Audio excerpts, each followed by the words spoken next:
بسم اللہ الرحمن الرحیم۔ السلام علیکم خواتین و حضرات، میں شین نوشین جناب شاہ بلیغ الدین صاحب رحمۃ اللہ علیہ کی کتاب روشنی کے سلسلے کی چھٹی کڑی لے کر حاضر خدمت ہوں۔ باب اول، اخلاق و عمل، حکایت نمبر 6، فرض شناسی۔ ایک بڑھیا بیچاری بڑی مشکل سے ہانپتی کانپتی ٹرین کے ڈبے میں سوار ہو گئی۔ چھوٹی سی گٹھڑی اس کے ساتھ تھی، اسے لے کر بمشکل وہ ایک جگہ تھوڑی سی جگہ بنا کر بیٹھ گئی۔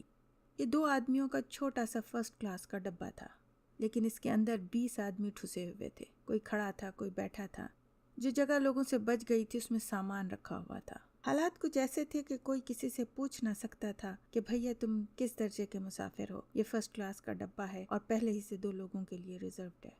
یہ ان دنوں کی بات ہے جب ملک تقسیم ہوا تھا۔ پاکستان وجود میں آیا ہی اللہ اور رسول کے نام پر تھا، اس لیے یہی مسلمانوں کا وطن تھا۔ ہندوستان سے مسلمان سب کچھ چھوڑ چھاڑ کر جان بچائے کسی نہ کسی طرح پاکستان پہنچ رہے تھے۔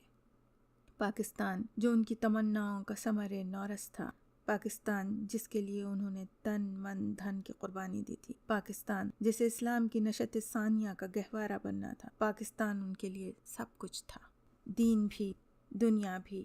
اس کا چپا چپا ان کے لیے مقدس تھا۔ اس گل تازہ کی خاطر انہوں نے خیابان و گلزار سب چھوڑ دیے تھے۔ ایک لمحے کے لیے بھی یہ نہ سوچا تھا کہ ان کا کیا ہوگا۔ انہیں تو بس یہی ایک خوشی تھی کہ 2 صدیاں گزرنے کے بعد پھر وہ دن آئے تھے کہ عرض ہمالیہ کے ایک گوشے میں لا الہ الا اللہ کا پرچم لہرا رہا تھا، وہ پرچم جو مسلمانوں کی عزت و وقار کا مظہر تھا۔ یہ بیچاری بڑھیا بھی اپنا سب کچھ لٹا کر نہ جانے کس طرح بچتی بچاتی پاکستان پہنچ گئی تھی۔ اسے اتنا ہوش ہی کہاں تھا کہ یہ تمیز کر سکتی کہ وہ کس درجے میں آ کر بیٹھ گئی ہے۔ اسے تو بس ایک بات معلوم تھی کہ یہ ہمارا ملک ہے، یہ ہماری گاڑی ہے۔ جو دوسرے مسافر تھے ان کا بھی یہی حال تھا۔ ہر ایک کا چہرہ غم و الم کی تصویر تھا۔ کیا کیا کچھ کھویا تھا کہ اس وطن کو پالیں۔ یہ کون کہتا، کسے کہتا، کس سے کہتا۔ مسلسل صدمات برداشت کرتے کرتے دلوں میں ناسور پڑ گئے تھے اور زبانیں گنگ ہو گئی تھیں۔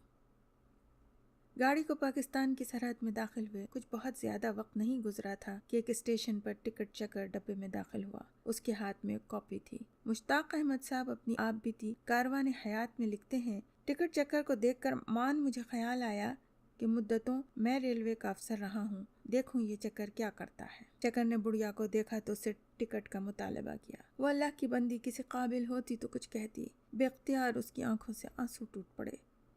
اس کے پاس ٹکٹ نہ تھا، کسی درجے کا بھی ٹکٹ نہ تھا۔ ملک کے حالات، بڑھیا کی کیفیت، غم و اندوہ کی فضا ایسی تھی کہ عام معمولات کی پابندی بہت مشکل تھی۔ مشتاق صاحب لکھتے ہیں، میں نے بڑی حیرت سے دیکھا کہ ٹکٹ چکر نے اپنی نوٹ بک نکالی اور بلا ٹکٹ سفر پر بڑھیا کا چالان کر دیا۔ اس نے رسید کاٹ دی تو بڑھیا بے اختیار اس سے بولی، بیٹا میرے پاس تو کچھ نہیں ہے، تو یہ رسید نہ کاٹ۔ جواب ملا، اماں اگر ہم بلا ٹکٹ سفر کریں گے تو ہمارے نئے ملک کا نظام کیسے چلے گا؟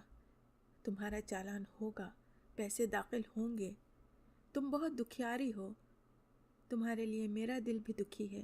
یہ جرمانہ تم نہیں دو گی، میں اپنی طرف سے دوں گا۔ احساس فرض، ملک کی محبت اور بے سہاروں کی خدمت کا یہ ایسا انمول واقعہ تھا کہ سب مسافروں کے دلوں پر نقش ہو گیا۔ آج کوئی نہیں جانتا کہ یہ فرض شناس اور ملک دوست ٹکٹ چکر کون تھا، لیکن دل بے اختیار کہتا ہے کہ بہت بڑا آدمی تھا۔ شاہ صاحب کا یہ مضمون پڑھ کر بے اختیار آنکھوں میں آنسو آ گئے۔ کتنی مشکلوں سے یہ ملک بنایا تھا، طال عزم و حکمرانوں نے اسے کہاں پہنچا دیا، اور اب آنے والے حکمراں کس طرح اس وطن عزیز کو سنبھالیں گے۔ ہزاروں وسوسے ہیں ہر محب وطن کے دل میں، لیکن اللہ تعالیٰ کی ذات پر بھروسہ ہے، انشاءاللہ وہ ضرور کرم کرے گا۔ دیکھ کر رنگ چمن ہو نہ پریشاں مالی، دیکھ کر رنگ چمن ہو نہ پریشاں مالی، کوکب غنچہ سے شاخیں ہیں چمکنے والی، انشاءاللہ تعالی۔